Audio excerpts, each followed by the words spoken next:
नमस्कार शेतकरी बंधूंनो, सध्या आपण NSL sugars limited unit number 3 जय महेश साखर कारखान्याच्या कार्यक्षेत्रामध्ये सध्या मी ह्या ज्या प्लॉटवर उभा आहे, तुम्ही हा प्लॉट बघू शकता की हा प्लॉट पूर्ण पिवळा पडलेला आहे.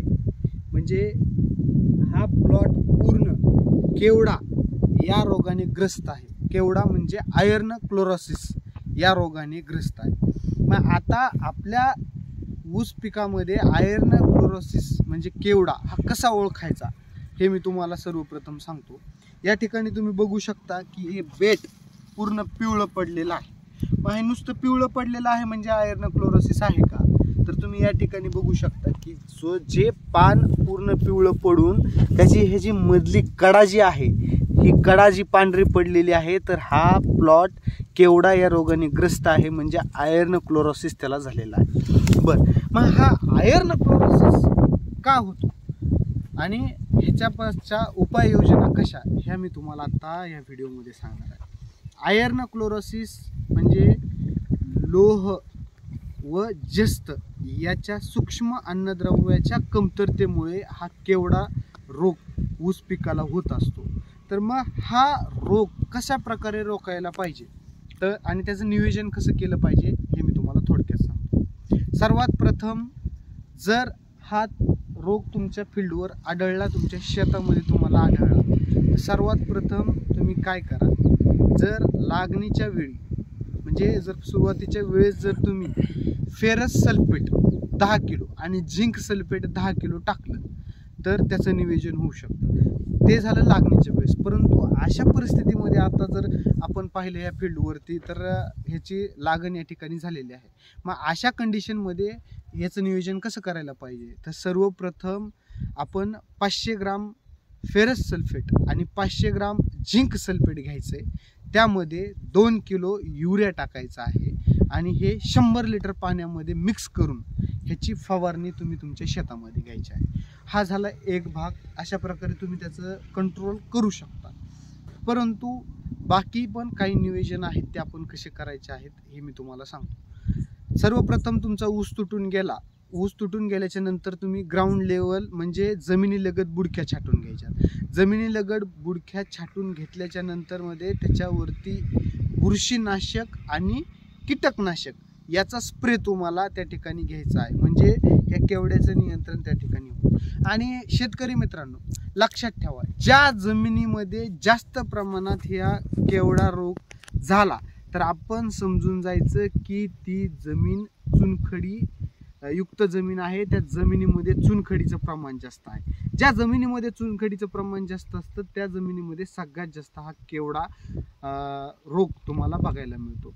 मग तशा जमिनीमध्ये कसं नियोजन करायचं आहे, ज्या जमिनीमध्ये सगळ्यात जास्त चुनखडी आहे त्याचं नियोजन कसं करायचं आहे. सर्वात प्रथम म्हणजे तुम्हाला काय करायचं आहे की त्या ठिकाणी पाण्याचा निचरा कसा करता येईल ते बघायचं. मग पाण्याचा निचरा करण्यासाठी तुम्ही काय करायचं आहे, जमिनीच्या साईडनं तुम्ही त्या ठिकाणी काय करायचं आहे, चर खांदायचा. चर खांदल्यामुळं काय होतं, पाण्याचा निचरा त्या ठिकाणी होतो. दुसरी गोष्ट म्हणजे सबसॉइलर त्या जमिनीमध्ये तुम्ही मारलं पाहिजे. ज्या जमिनीमध्ये जास्त चुनखडीचं प्रमाण आहे त्या जमिनीमध्ये तुम्ही सबसॉइलर मारा. म्हणजे तुमच्या पाण्याचं त्या ठिकाणी निचरा होईल. त्या पलीकडे दुसरी गोष्ट म्हणजे तुम्हाला अशा जमिनीमध्ये पाचट ठेवायचे आहे. पाचट ठेवल्यामुळं सुद्धा त्या ठिकाणी केवड्याचं आपण कंट्रोल करू शकतो. परत आता आंतरपीक तुम्हाला घ्यायचं आहे. मग शेतकरी मित्रांनो, आंतरपीक घेताना तुम्ही हरभरा घेऊ शकता, तुम्ही सोयाबीन घेऊ शकता, तुम्ही जे नवीन आपलं राजमा पीक आहे ते राजमा पीक घेऊ शकता. अशा प्रकारचे किंवा कांदा घेऊ शकता. अशा प्रकारचे आंतरपीक घेऊ शकता. परंतु तुम्ही ह्या फील्डमध्ये बघितलं तर तुम्हाला या ठिकाणी गहू हे आंतरपीक बघायला मिळेल.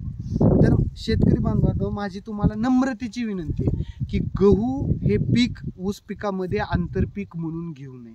त्याचं कारण असं की गहू आणि ऊस हे दोन एकमेकाला कॉम्पिटिटिव्ह करणारे पिकं आहेत. मग अशा कंडिशनमध्ये आपल्याला काय करायचं आहे, गहू हे आंतरपीक घ्यायचं नाही.